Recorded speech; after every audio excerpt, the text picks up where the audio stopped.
નમસ્કાર વિદ્યાર્થી મિત્રો, આપ સૌનું હાર્દિક સ્વાગત છે. આજે આપણે ધોરણ 12 આંકડાશાસ્ત્ર જે છે એમાં બીજું જે પ્રકરણ આપણે શરૂ કર્યું હતું એમાં જે પ્રથમ ભાગ જે વિડીયો દ્વારા તમે જોયો હશે તો એમાં આપણે જે સહસંબંધ કોને કહેવાય એના અર્થ એટલે કે સહસંબંધ, પછી સુરેખ સહસંબંધ અને સહસંબંધાંક, એ ત્રણ જે શબ્દો છે એનો અર્થ આપણે સમજ્યા હતા. અને સાથે સાથે આપણે જુદા જુદા જે બે ચલ અથવા તો જે ચલ રાશિઓ હોય છે એની વચ્ચેનો સહસંબંધ જે છે એ કેવા પ્રકારનો હોય છે, એના જે પ્રકાર એટલે કે ઘન સહસંબંધ હોય કે ઋણ સહસંબંધ હોય અથવા તો પછી સહસંબંધનો અભાવ હોય, તો એ રીતે સહસંબંધના પ્રકાર જે છે એ પણ આપણે સમજ્યા હતા એ પ્રથમ ભાગમાં. આજે આપણે બીજા ભાગમાં આગળ સહસંબંધ જે કોઈ પણ બે ચલ હોય તો એની વચ્ચેનો સહસંબંધ કયા પ્રકારનો છે એ આપણે જાણવું હોય તો એની જે પદ્ધતિઓ છે તો એ પદ્ધતિઓની આજે આપણે વાત કરીશું. તો એ રીતે તમે જે બુક તમારે લઈને બેઠા હોય તો એ બુકમાં ખાસ જો રફ બુકમાં તમે પહેલાં લખતા હોય તો એમાં નોંધ કરજો, અથવા થિયરીની પાકી બુક આપણે બનાવવાની છે. એટલે આશા છે કે તમે પહેલું જે પ્રકરણ આપણે ચાલ્યું હતું સૂચકાંક, તો એની બધી થિયરી તમે એમાં લખી જશે. ત્યારબાદ હવે આપણે બીજું પ્રકરણ જે શરૂ કર્યું છે તો એની થિયરી એમાં ખાસ લખજો કે જેથી કરીને તમે એનો વ્યવસ્થિત અભ્યાસ કરી શકો. જે પ્રેક્ટિકલ આપણે દાખલા ગણીએ છીએ એ પછી તમે કોઈ પણ બુકમાં દાખલો જે છે એ સમજીને ગણી શકો, પણ થિયરી માટે ખાસ અલગ બુક આપણે બનાવજો. તો આજે આપણે બીજા ભાગની અંદર જે સહસંબંધ જે છે એને મેળવવાની જે પદ્ધતિઓ છે એ આપણે આજે સમજીશું. તો આપણું જે મથાળું છે આ રીતે લખો: સહસંબંધ મેળવવાની પદ્ધતિઓ.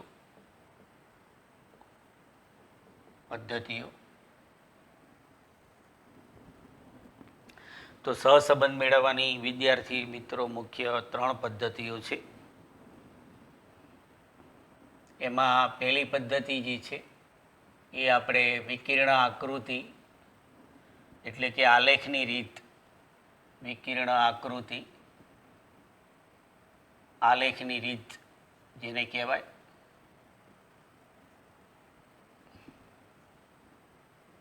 આલેખ જે છે એને આપણે વિકર્ણ આકૃતિ તરીકે પણ ઓળખીએ છીએ. એટલે વિકર્ણ આકૃતિની રીત, આલેખની રીત. બીજી પદ્ધતિ આપણે કાર્લ પિયર્સને આપેલી પદ્ધતિ છે. એટલે બીજી પદ્ધતિ લખો કાર્લ પિયર્સનની ગુણન પ્રઘાતની રીત, બીજી પદ્ધતિ. અને ત્રીજી પદ્ધતિ આપણે સ્પિયરમેન નામનો જે આંકડાશાસ્ત્રી છે એણે આપેલી છે. એટલે સ્પિયરમેનની ક્રમાંક સહસંબંધાંકની રીત.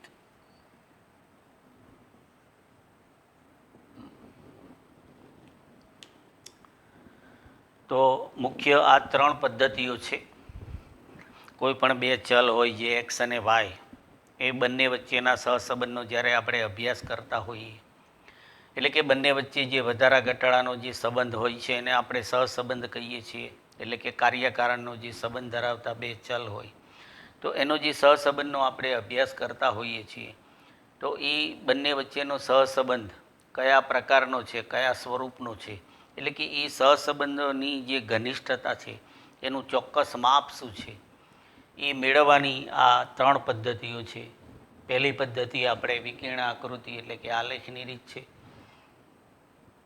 જેમાં આલેખ દ્વારા બે ચલ વચ્ચેની સહસંબંધની જે ઘનિષ્ઠતા છે એ આપણે જાણી શકીએ છીએ. એટલે કે ઘન સહસંબંધ છે કે ઋણ છે. એવી રીતે કાર્લ પિયર્સન જે છે, એટલે કાર્લ પિયર્સન નામનો જે આંકડાશાસ્ત્રી છે એનું નામ તો તમે સાંભળ્યું જ હશે. એટલે કાર્લ પિયર્સન જે છે એની ગુણ જે રીત, એણે જે સહસંબંધ મેળવવાની જે રીત આપી એને ગુણન પ્રકારની રીત કહેવાય છે. અને સ્પિયરમેન જે છે એણે પણ જે બે ચલ હોય એની વચ્ચેનો જે સહસંબંધ છે એ બંને ચલ હોય એના જે અવલોકનો હોય તો એને ક્રમ આપી અને એ ક્રમના આધારે સહસંબંધ મેળવી શકાય છે બંને ચલ વચ્ચેનો. તો એટલે એને ક્રમાંક સહસંબંધાંકની રીત તરીકે એને ઓળખવામાં આવે છે. તો આ રીતે આપણે 3 પદ્ધતિઓ છે સહસંબંધાંક મેળવવાની. તો પહેલી હવે જે પદ્ધતિ છે આલેખની જે રીત છે, વિકર્ણ આકૃતિની રીત, તો એ પહેલી પદ્ધતિની આપણે વાત કરીએ. એટલે કે જે આલેખ દ્વારા સહસંબંધ મેળવવાની જે આ પહેલી પદ્ધતિ છે તો એને આપણે સમજીએ. તો પહેલાં એમાં આ રીતે લખો કે આ પદ્ધતિમાં આલેખ દ્વારા ચલ એક્સ અને વાય વચ્ચેનું સહસંબંધ જે હોય, વચ્ચેનો જે સહસંબંધ છે એની ઘનિષ્ઠતા જે આપણે કહેવાય, ઘનિષ્ઠતા જાણી શકાય છે.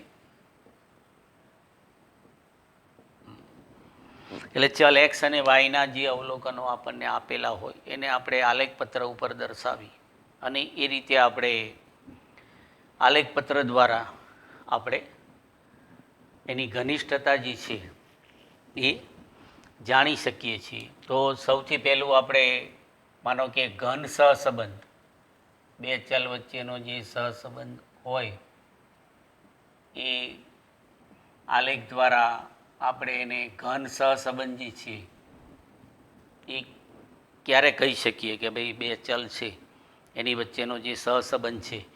તો આ રીતે આપણે આકૃતિ માનો કે એની બતાવીએ, બરાબર.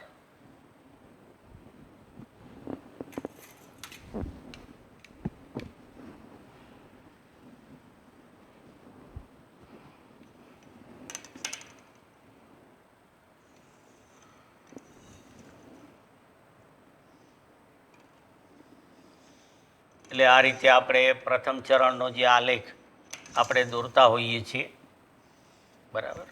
તો એમાં આપણે જે ઊભી ધરી છે એને આપણે વાય તરીકે બતાવીએ છીએ, આડી ધરી છે એને આપણે એક્સ તરીકે બતાવીએ છીએ. પછી ચલ એક્સ અને વાયના જે અવલોકનો હોય એના આપણે માનો કે આલેખ બિંદુઓ મેળવીએ.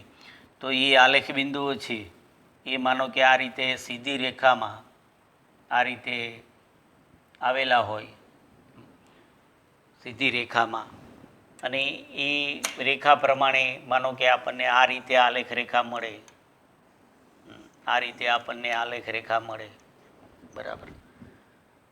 તો આપણે બંને ચલ વચ્ચે આપણે જોઈ શકીએ છીએ કે એક ચલની કિંમતમાં જો વધારો થાય, ધારો કે ચલ એક્સની કિંમતમાં વધારો થાય આમ, બરાબર, તો ચલ વાય જે છે એની કિંમત પણ વધે છે. એટલે કે આ બિંદુ આપણને આ રીતે મળે છે. તો આ બંને વચ્ચે આપણે શું થયું કે ઘન સહસંબંધ એક પ્રકારનો થયો.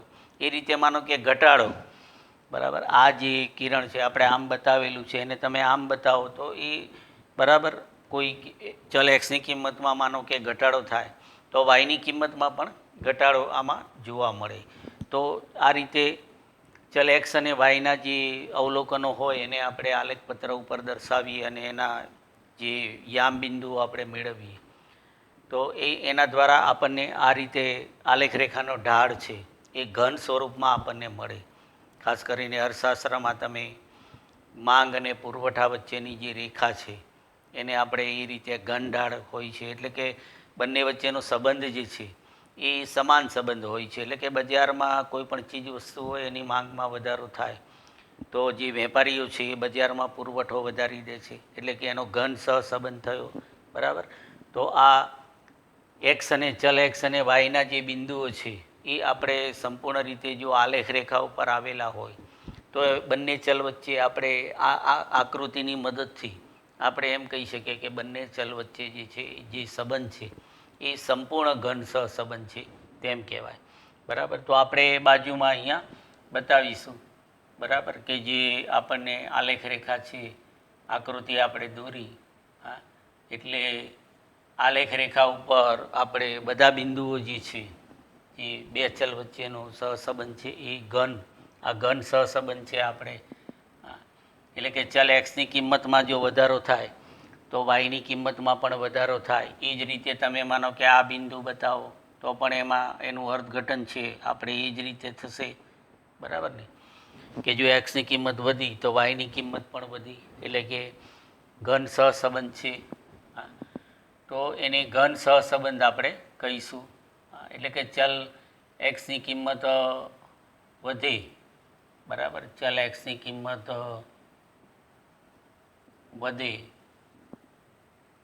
વધે છે ત્યારે આપણે ચલ વાયની કિંમત જે છે એ પણ વધે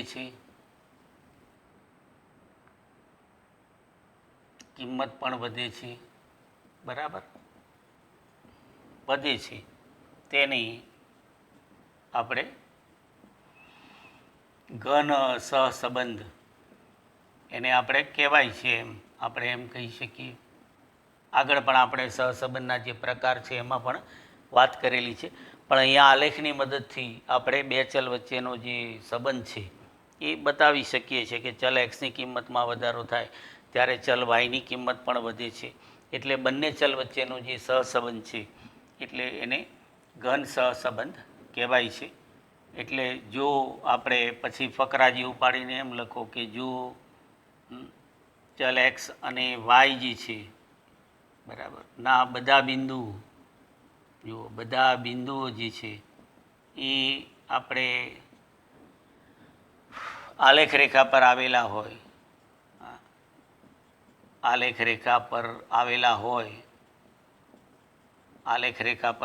હોય તો બંને ચલ વચ્ચે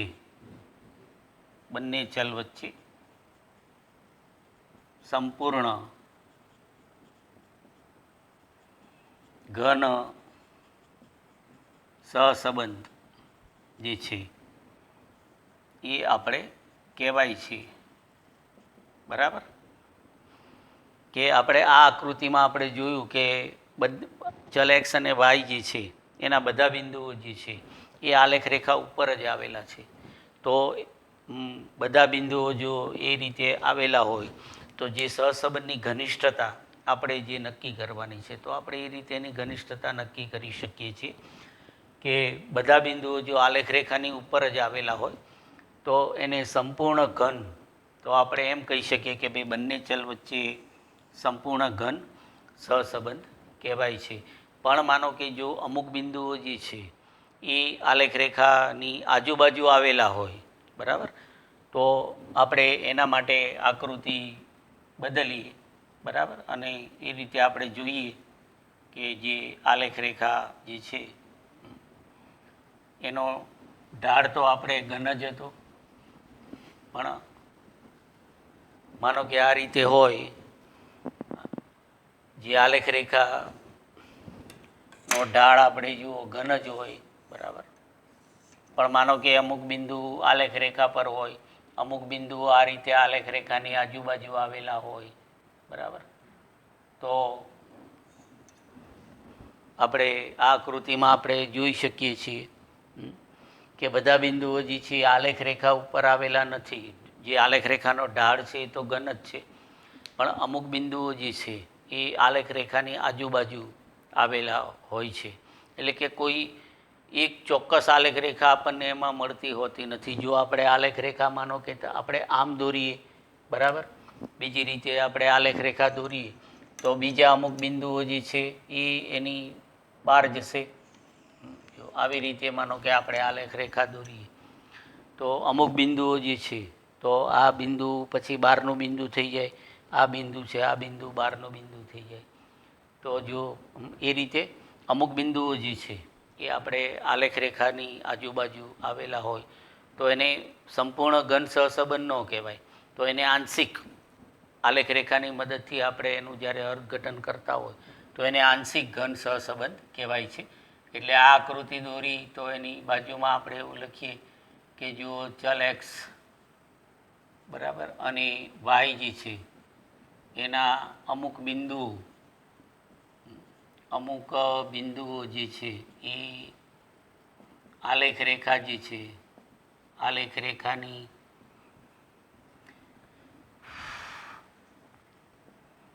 આજુબાજુ કે આસપાસ આવેલા હોય, બરાબર આવેલા હોય તો ચલ એક્સ અને વાય વચ્ચે આંશિક, બરાબર, તો આંશિક ઘન સહસંબંધ છે, બરાબર, તેમ કહેવાય. તો આપણે એમ કહીશું, બરાબર ને. એટલે કે જો ચલ એક્સ અને વાયના અમુક બિંદુઓ જે છે એ આલેખ રેખાની આજુબાજુ આવેલા હોય, એટલે કે બધા બિંદુઓ આલેખ રેખા પર ન આવેલા હોય. જે આલેખ રેખાનો ઢાળ છે એ તો ઘન જ છે, બરાબર, પણ આપણે આગળ જોયું કે બધા બિંદુઓ જો આલેખ રેખા પર આવેલા હોય તો એને સંપૂર્ણ ઘન સહસંબંધ કહેવાય. અને જો અમુક બિંદુ જો આલેખ રેખાની આજુબાજુ પથરાયેલા હોય કે આવેલા હોય તો આપણે એને આંશિક ઘન સહસંબંધ કહીશું. તો વિદ્યાર્થી મિત્રો, આપણે જે વિકર્ણ આકૃતિની રીત છે એમાં આલેખ રેખાનો ઢાળ જો ઘન હોય, બધા બિંદુઓ આલેખ રેખાની ઉપર જ આવેલા હોય તો એને સંપૂર્ણ ઘન સહસંબંધ કહેવાય. જો આલેખ રેખાનો ઢાળ ઘન હોય અને અમુક બિંદુઓ જે છે એ આપણે આલેખ રેખાની આજુબાજુ આવેલા હોય તો એને આંશિક ઘન સહસંબંધ કહેવાય. તો આપણે જે ઘન સહસંબંધ હોય છે ઘનિષ્ઠતાની દૃષ્ટિએ, તો આપણે એમાં બે પ્રકાર, પેટા પ્રકાર આલેખ રેખા દ્વારા આ રીતે સમજી શકીએ છીએ. તો હવે આપણે આગળ જે આ રીત છે એમાં આપણે બીજો જે પ્રકાર કે જેને આપણે ઋણ સહસંબંધ કહીએ તો એ આપણે સમજીએ. તો સહસંબંધનો બીજો પ્રકાર જે આવે છે ઋણ સહસંબંધ, એટલે કે ઋણ સહસંબંધ એટલે ચલ એક્સની કિંમતમાં જો વધારો થતો હોય અને ચલ વાયની કિંમતમાં ઘટાડો થતો હોય તો આપણે એને ઋણ સહસંબંધ કહેવાય, બરાબર.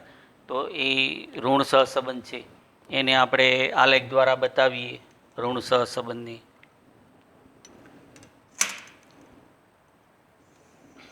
તો આપણે આલેખની એક જેમ હમણાં આપણે આવી કાચી આકૃતિ લીધી એમ આપણે આ રીતે આલેખની કાચી આકૃતિ લીધી, બરાબર. આ રીતે આકૃતિ જુઓ, દોરો એક્સ વાય, અહીંયા આપણે 0, એક્સ અને વાયની કિંમત 0 હોય, પણ હવે આલેખ રેખાનો ઢાળ આપણે ઋણ ઢાળ આવશે. જુઓ આ રીતે જે આલેખ રેખા છે એ આપણને આ સ્વરૂપમાં મળે, ઋણ ઢાળના સ્વરૂપમાં. એટલે કે બધા બિંદુઓ જે છે એ માનો કે આલેખ રેખાની ઉપર આવેલા હોય, બરાબર, પણ અહીંયા આપણે કોઈ એક બિંદુ જે છે એનું માપ આપણે જોઈએ તો આ રીતે આપણે મળશે આપણને એનો સંબંધ. એટલે કે ચલ એક્સની કિંમત જે છે એ વધે છે, જુઓ, તો વાયની કિંમત જે છે એ શું થાય છે, અહીંયા ઘટે છે. વાયની કિંમત જે છે એમાં ઘટાડો આપણને જોવા મળે છે, બરાબર. ચલ એક્સની કિંમત વધે છે અને વાયની કિંમત જે છે એ ઘટે છે. એટલે આલેખ રેખા જે છે એનો ઢાળ જે છે એ જો ઋણ હોય ચલ એક્સ અને વાય તો બંને વચ્ચે ઋણ સહસંબંધ કહેવાય, બરાબર. પહેલું એ વસ્તુ છે. અને જો બધા બિંદુઓ આપણે, એટલે અહીંયા બાજુમાં આપણે એ રીતે લખીએ ચલ એક્સ અને વાયના જે અવલોકનો છે, અવલોકનોની આલેખ રેખાનો ઢાળ ઋણ હોય,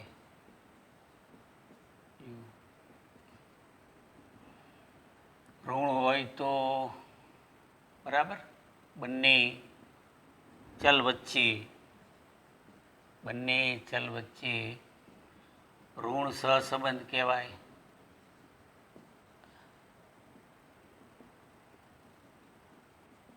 છે. જેમ આપણે આગળ પહેલો પ્રકાર ઘન સહસંબંધમાં આલેખ રેખાનો ઢાળ આ રીતે ઘન હતો, તો એ બંને ચલ વચ્ચે ઘન સહસંબંધ. અહીંયા આપણે આલેખ રેખાનો ઢાળ ઋણ હોય તો બંને ચલ વચ્ચે ઋણ સહસંબંધ છે એમ આપણે કહીશું. પછી આપણે જે જોયું કે જો એક્સ અને વાય જે છે ચલ, બરાબર, જો એમ લખો કે ચલ એક્સ અને વાયના બધા જે બિંદુઓ છે એ આલેખ રેખા પર જ આવેલા હોય,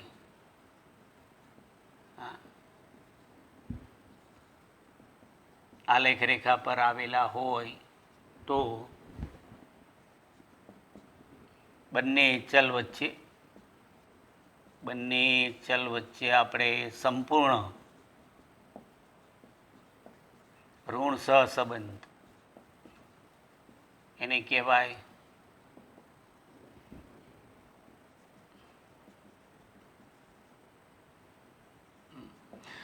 તો આલેખ રેખાની મદદથી એ રીતે બંને ચલ વચ્ચેનો જે સહસંબંધ હોય છે એની ઘનિષ્ઠતા આપણે નક્કી કરી શકીએ છીએ. કે આપણે પહેલાં જોયું કે ભાઈ આલેખ રેખાનો ઢાળ જો ઋણ છે તો એનો મતલબ એમ થયો કે બંને ચલ વચ્ચે ઋણ સહસંબંધ છે, એટલે કે એક્સની કિંમતમાં જો વધારો થાય તો વાયની કિંમત જે છે એમાં ઘટાડો થાય છે. દાખલા તરીકે આપણે અગાઉ વાત કરી જ છે, બરાબર, કે ભાઈ વસ્તુની કિંમત અને માંગ વચ્ચેનો સંબંધ. એટલે જો વસ્તુની કિંમતમાં વધારો થાય તો એની માંગ જે છે એમાં શું થાય છે? ઘટાડો થાય છે. તો કિંમત અને માંગ વચ્ચે જે વ્યસ્ત સંબંધ હોય છે એટલે કે ઋણ સંબંધ હોય છે. તો એ આલેખ રેખાની મદદથી આપણે એનો જે ઢાળ છે એની માંગ, બરાબર, એની જે કોઈ કિંમત અને માંગ વચ્ચેની આલેખ રેખાનો ઢાળ આપણે ઋણ હોય છે તો એ ઋણ સહસંબંધ એને કહેવાય છે. તો એ રીતે આપણે જો ચલ એક્સ અને વાયના બધા જે બિંદુઓ છે એ આલેખ રેખા ઉપર જ આવેલા હોય તો આપણે એનું અર્થઘટન આપણે એમ કરીશું કે ભાઈ બંને ચલ વચ્ચે સંપૂર્ણ રીતે ઋણ સહસંબંધ છે તેમ કહેવાય. પછી એ જ રીતે જેમ આપણે આંશિક ઘન સહસંબંધમાં જોયું એમ માનો કે જો આ રીતે હોય એટલે કે અમુક બિંદુઓ જે છે એ આપણે જે આલેખ રેખાનો ઢાળ જે છે એ આપણે આ રીતે માનો કે ઋણ હોય, બરાબર, એક્સ અને વાય, એટલે કે અમુક બિંદુઓ માનો કે આલેખ રેખાની આજુબાજુ આવેલા હોય, બરાબર, આ રીતે.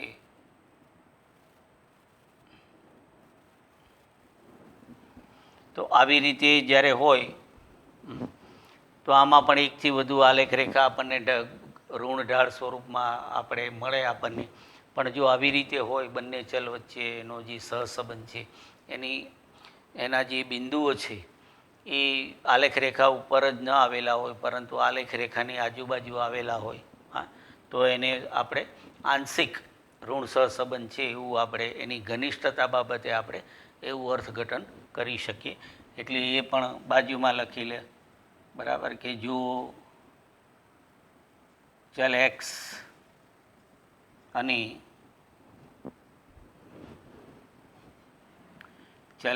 અને વાયના અમુક જે બિંદુઓ છે, અમુક બિંદુઓ જે આલેખ રેખા આપણે હોય, આલેખ રેખાની આસપાસ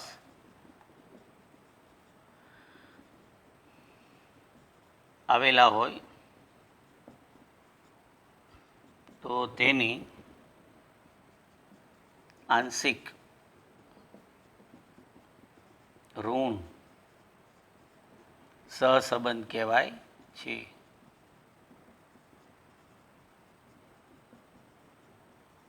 બરાબર. તો આ રીતે આપણે અર્થઘટન પછી આપણે એ રીતે કરીશું કે જો ચલ એક્સ અને વાયના જે અમુક બિંદુઓ છે એ જે આલેખ રેખા આપણને મળે છે કે જેનો ઢાળ જે છે એ ઋણ છે પણ અમુક બિંદુઓ જે છે એ આલેખ રેખાની આસપાસ આવેલા હોય, એટલે કે સ્પષ્ટ રીતે એ આલેખ રેખાની ઉપર ન આવેલા હોય, બરાબર, તો એને આપણે બંને ચલ વચ્ચે આંશિક ઋણ સહસંબંધ છે તેમ કહેવાય. તો આ રીતે વિદ્યાર્થી મિત્રો આપણે જે આલેખની પદ્ધતિ છે એમાં આલેખ રેખાનો ઢાળ જે છે એ કઈ રીતે છે, ઘન ઢાળ છે કે ઋણ ઢાળ છે, પછી એના જે બિંદુઓ છે એ એનું સ્થાન શું છે.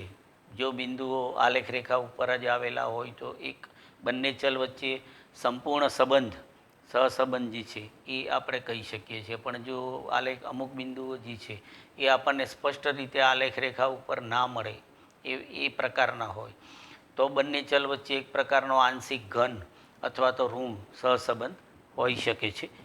તો આ જે બીજો પ્રકાર આપણે ઋણ સહસંબંધ જે છે એ વિકર્ણ આકૃતિની મદદથી આપણે એને સમજ્યા.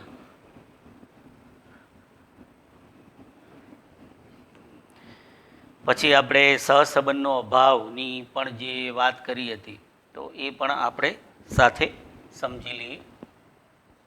તો બંને ચલ વચ્ચે માનો કે સહસંબંધનો અભાવ હોય, આપણે ઘન સહસંબંધ અને ઋણ સહસંબંધ છે એ આકૃતિ દ્વારા આપણે જોયું, બરાબર. પણ માનો કે બંને ચલ વચ્ચે કોઈ એટલે કે આપણે આલેખ પત્ર ઉપર જે આપણે ચલ એક્સ અને વાયના બિંદુઓ જે છે આપણને આપેલા હોય એના આલેખની માનો કે આપણે રચના કરીએ અને આ રીતે આપણે જે બિંદુઓ છે એ આપણને એકદમ આ રીતે છૂટાછવાયા બિંદુઓ મળે, એટલે કે કોઈ પણ એને આપણે આલેખના સ્વરૂપમાં એને કોઈ ચોક્કસ એની કોઈ આલેખ રેખા આપણને મળે એવી ના હોય કે ભાઈ આલેખ રેખાનો ઢાળ આપણે નક્કી કરી શકીએ એમ ના હોય કે ભાઈ ઘન ઢાળ છે કે ઋણ ઢાળ છે. જે ચલ એક્સ અને વાયના જે બિંદુઓ છે એ આપણને આલેખની અંદર બધા છૂટાછવાયા મળે તો આપણે એમ કહી શકીએ કે બંને ચલ જે છે એની વચ્ચે કોઈ પણ પ્રકારનો જે સહસંબંધ છે ઘન અથવા ઋણ એવો કોઈ સહસંબંધ નથી. એટલે કે બંને ચલ વચ્ચે સહસંબંધનો અભાવ છે એમ કહેવાય, બરાબર. એટલે આપણે બાજુમાં એ રીતે લખો, બરાબર. ચલ એક્સ અને વાયના બધા બિંદુઓ જે છે, બધા બિંદુઓ છૂટાછવાયા આવેલા હોય તો બંને ચલ વચ્ચે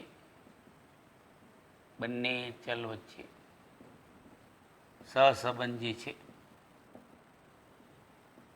સહસંબંધનો અભાવ છે તેમ કહેવાય.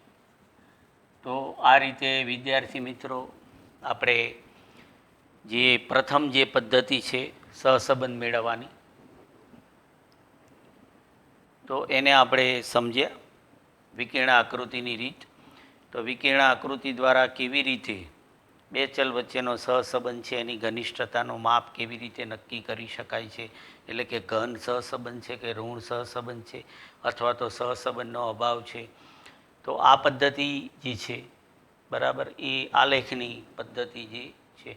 પણ આલેખની રચના કરવી એ એનું જે પ્રમાણમાપ જે કહેવાય એના પર આધારિત હોય છે. એટલે કે આલેખની પદ્ધતિ એ શું છે કે કોઈ પણ વ્યક્તિ આલેખની જે રચના કરે એ પ્રમાણમાપ જે લે છે એના આધારે આપણને બંને ચલ વચ્ચેનો જે સહસંબંધ છે એની ઘનિષ્ઠતા આપણે જાણી શકીએ છીએ. પણ આલેખને એક આકૃતિ છે, એટલે કે આકૃતિ એનું કોઈ ચોક્કસ પ્રમાણ હોતું નથી. જુદી જુદી વ્યક્તિએ માનો કે જુદું જુદું પ્રમાણમાપ લીધું હોય તો આપણને એનું અર્થઘટન જે છે એ અલગ અલગ મળે છે.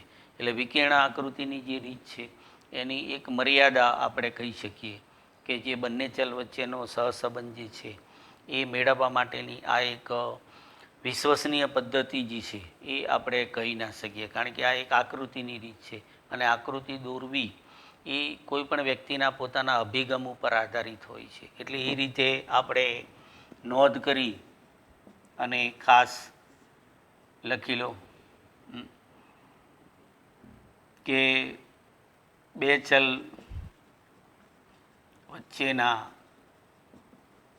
વચ્ચેનો સહસંબંધ મેળવવાની વિકર્ણ આકૃતિની રીત સંપૂર્ણ વિશ્વસનીય નથી. બરાબર?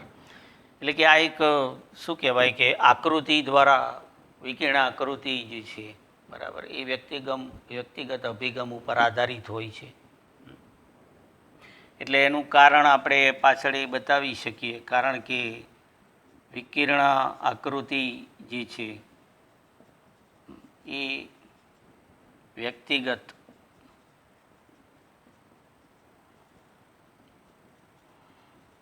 અભિગમ પર આધારિત હોય છે.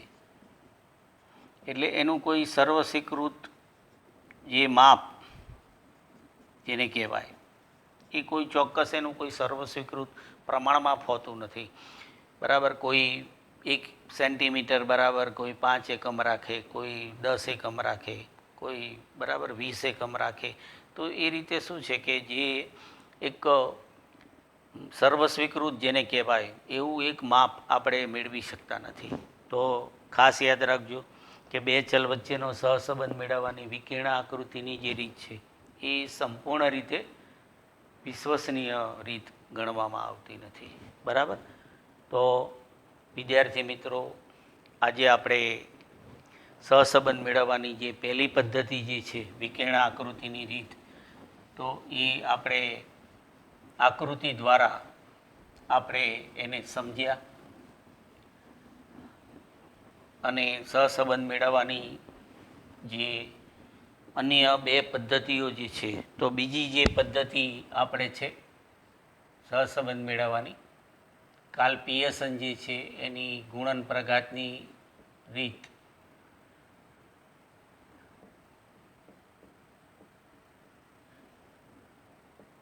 તો આ રીતમાં આપણે સૂત્રોની મદદથી જે સહસંબંધાંક જે છે એ મેળવવામાં આવે છે. બીજી રીત કાર્લ પિયર્સન જે છે એની ગુણન પ્રઘાતની જે રીત છે. એટલે કાર્લ પિયર્સન જે છે એણે સૌપ્રથમ બે ચલ વચ્ચેનો જે સહસંબંધાંક હોય એનું ચોક્કસ ગાણિતિક માપ જે કહેવાય એ એણે સૂચવ્યું હતું. એટલે